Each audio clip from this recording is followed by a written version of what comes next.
Os 7 estágios da tentação. 13. Falta de oração.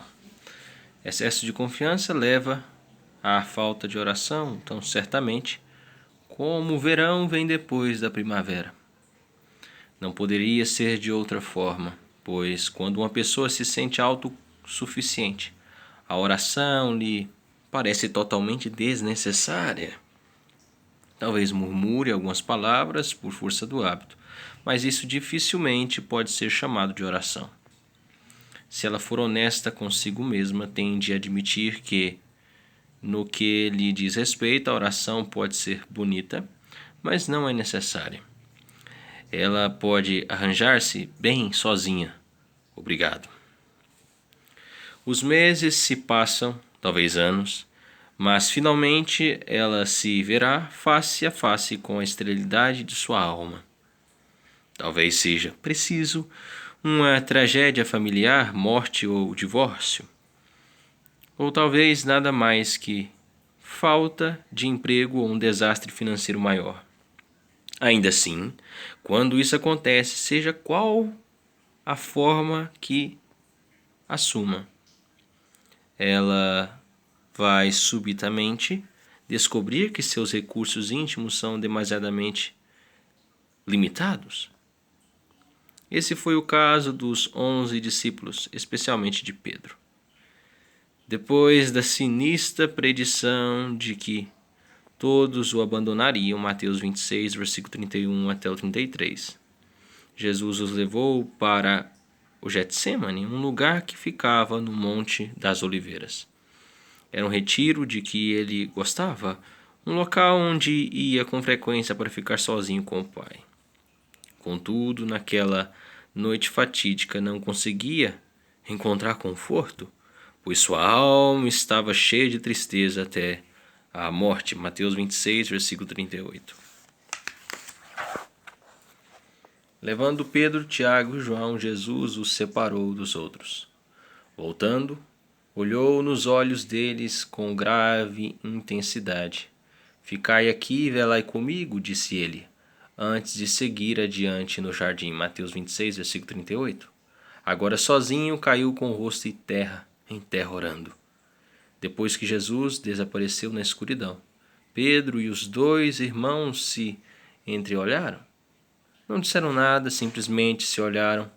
Nunca haviam visto Jesus daquele jeito. Não sabiam o que dizer. Finalmente, cada um encontrou um lugar para orar, mas seus esforços tiveram pouca duração. Como não dominavam a disciplina da oração intercessória, suas tentativas foram, no mínimo, desajeitadas. Depois de um período de intensa luta, na qual Jesus rogou ao Pai que o cálice fosse afastado dele, Mateus 26, versículo 39, ele retornou até os 3 e, quando os encontrou dormindo, exclamou: Então, nem uma hora pudestes vigiar comigo. Mateus 26, versículo 40. A tentação, seja qual for a sua forma, sempre apela ao nosso egoísmo. De acordo com Marcos, os discípulos ficaram sem jeito e não souberam o que dizer. Não sabiam o que lhe responder. Marcos 14, versículo 40. A necessidade do mestre desnudou a esterilidade de suas almas. Agora eles revelavam o que eram: homens bons, mas muito vazios por dentro. Embora tivessem passado 3 anos na companhia do Senhor, não estavam preparados para as tentações que agora os pressionavam. Em circunstâncias diferentes, Jesus poderia tê-los repreendido por negligência, mas não o fez naquela noite. Agora o lamentável silêncio deles tocara em alguma coisa profunda no seu coração. E ele disse: Vigiai e orai, para que não entreis em tentação. O espírito, na verdade, está pronto, mas a carne é fraca. Marcos 14, 38. A carne é fraca. O espírito, na verdade, está pronto, mas a carne é fraca. Marcos 14, 38. Essas palavras de Jesus atingem o âmago do nosso ser, desnudando os pensamentos e intenções de nossos corações. Uma parte nossa, nosso espírito, tem fome de oração, mas a outra, a carne, rebela-se. A bem da verdade, a maioria gosta de falar a respeito de oração. Gostamos de mensagens sobre oração e de livros sobre oração, como também de testemunhos de oração, mas simplesmente não conseguimos nos disciplinar a orar, pelo menos não com alguma consistência real. Nosso espírito está pronto, mas a carne é fraca. E como não temos praticado a disciplina da oração com a determinação necessária, encontramos-nos caindo em tentações e na armadilha do inimigo.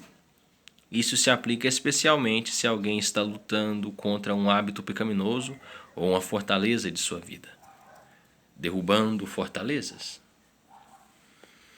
Durante anos lutei contra o que o sábio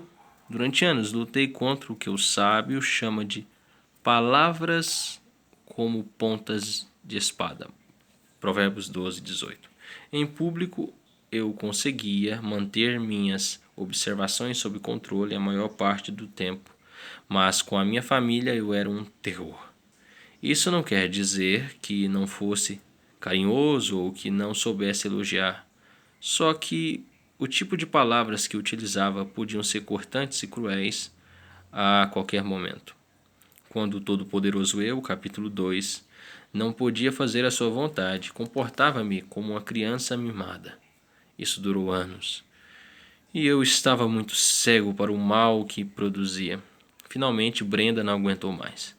Não posso continuar vivendo assim, ela soluçava. Quando Léa se formar, vou me divorciar de você. Pela primeira vez em minha vida, comecei a perceber o mal que havia provocado com minhas palavras descontroladas. Como dizia o sábio, elas machucavam como pontas de espada, rasgando e dilacerando. Quando finalmente encarei a dor e o sofrimento de Brenda, tomei a determinação de mudar. Contudo, para meu desespero, descobri que hábitos pecaminosos de uma vida inteira não se vencem apenas com a força de vontade. Por mais que tentasse, não conseguia me transformar.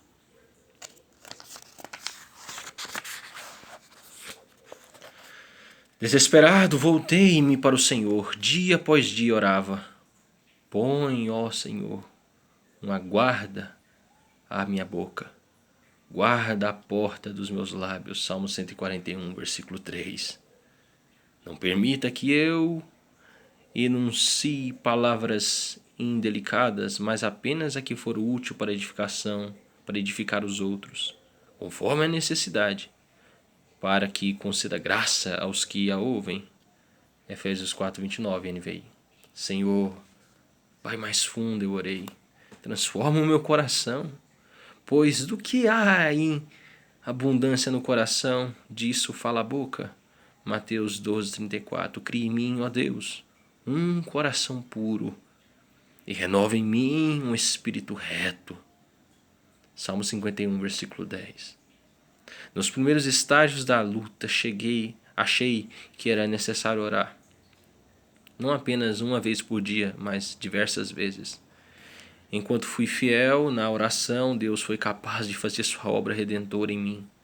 Pouco a pouco, meu comportamento mudou, até que finalmente palavras ferinas eram exceção e não mais a regra.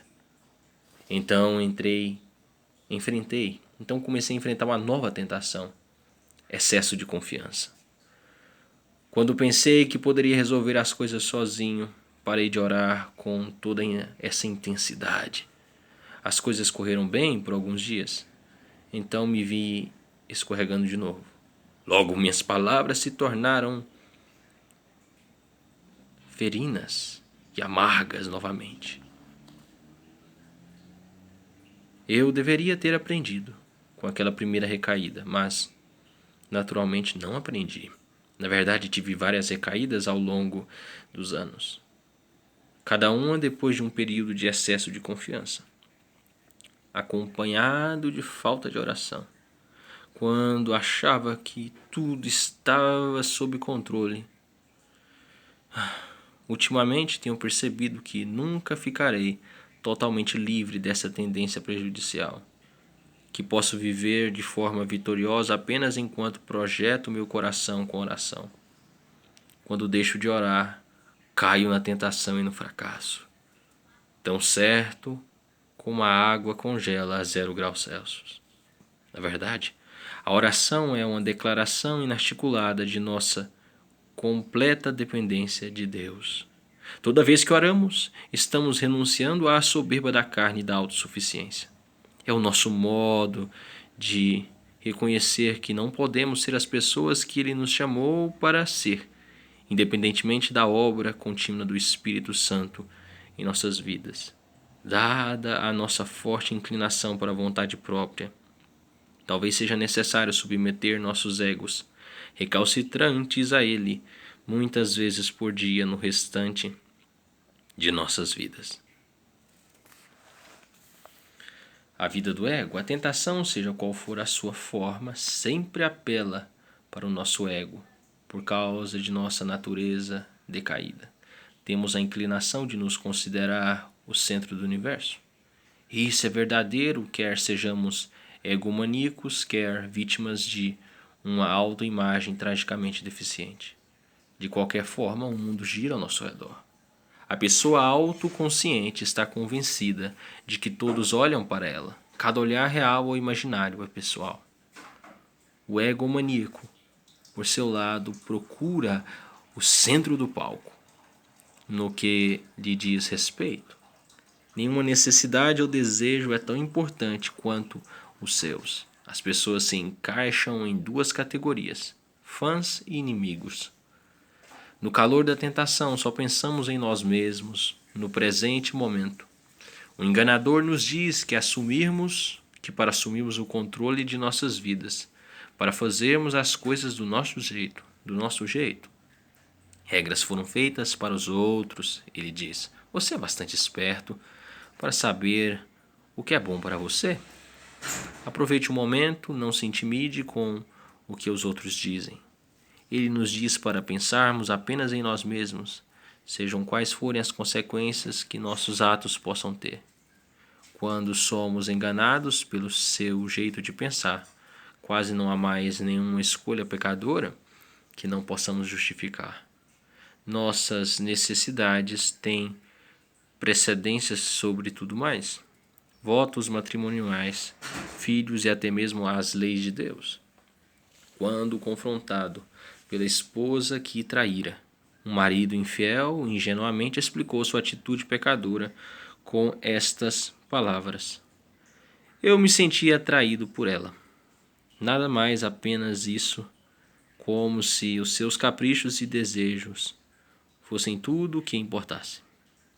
Depois de pedir o divórcio, para o qual não havia fundamentos bíblicos, uma esposa desapontada disse a seu marido: sei que isto é doloroso para você.